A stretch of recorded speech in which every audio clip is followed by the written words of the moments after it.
শুরু করিতেছি মহান আল্লাহ রব্বুল আলমিনের নামে, যিনি পরম করুণাময়, অত্যন্ত দয়ালু। শুধু বাংলাদেশের ভিতরে, ঢাকার রাজধানীর ভিতরে অভিযান করিয়া হবে না, অভিযান করতে হবে গোটা বাংলাদেশে। ভুক্ত অধিকারের মনিটরিং টিম যারা আছে, এরা শুধু ঢাকার রাজধানীর ভিতরে অভিযান করিয়া গোটা বাংলাদেশ আইনের আওতায় এবং ন্যায্য মূল্যর ভিতরে বিক্রি করা সম্ভব হবে না। সম্ভব হতে গেলে বাংলাদেশের প্রতিটা ডিস্ট্রিক্টে, প্রতিটা বিভাগে এবং প্রতিটা থানায় ভুক্ত অধিকারের মনিটরিং টিম যারা আছেন, এরা টিম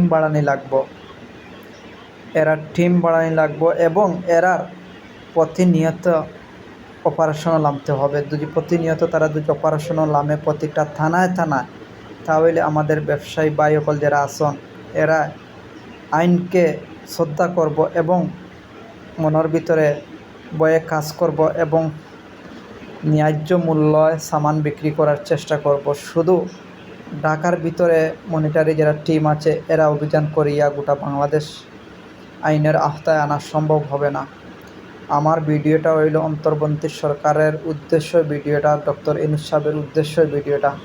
স্যার, আপনাকে অনেক ভালোবাসি। আমরা প্রবাসী ভাই বৈনকল যারা আছি, অন্তঃস্থল থেকে আপনার প্রতি ভালোবাসা রইয়া গেল। প্লিজ আপনি এই একটি কাম করেন, আপনি মনিটরির যারা টিম আছে, এরা টিম একটু বাড়ানোর চেষ্টা করেন এবং প্রতিটা ডিস্ট্রিক্টে, প্রতিটা বিভাগে এবং প্রতিটা থানায় যদি অভিযান হয়, তাহলে আমরা কিছু সাধারণ মানুষ হলে সচ্ছল এবং সফল হিসাবে আমরা জীবনযাপন উদযাপন করতে পারবো।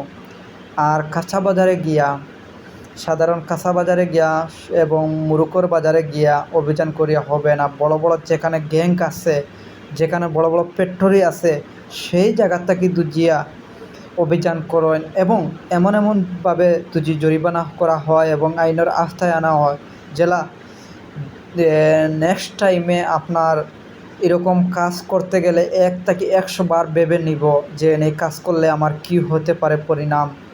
এইটা যদি হয়ে থাকে, তাহলে আমার কাছে এবং আমাদের প্রবাসী ভাইদের কাছে লাগে যে আমাদের জান মালের এবং আমরা যে সরকারের ন্যায্য যে মূল্যটা আছে, মূল্য হিসাবে আমরা সামান কিনিয়া খাইতে পারবো এবং আমরা সাধারণ মানুষ হলে জীবনযাপন উদযাপন করতে পারবো। এটা হইল আমাদের প্রবাসী ভাই ও বৈনকলদের খোলা আবেদন। ডক্টর ইউনূস সাহেব, আপনি এই কাজটা প্লিজ করার চেষ্টা করেন এবং ভুক্ত অধিকারের সংরক্ষণ মনিটরিং টিম যেটা আছে, গোটা বাংলাদেশে ছড়াইয়া দেন। গোটা বাংলাদেশে ছড়াইয়া দিলে ব্যবসায়ী ভাই সকল যারা আছে, এরার ভিতরে আতঙ্কে কাজ করবো। আর যদি আতঙ্কে কাজ করে, একজনের দেখা দেখি আরেকজনের যদি আতঙ্কে কাজ করে, তাহলে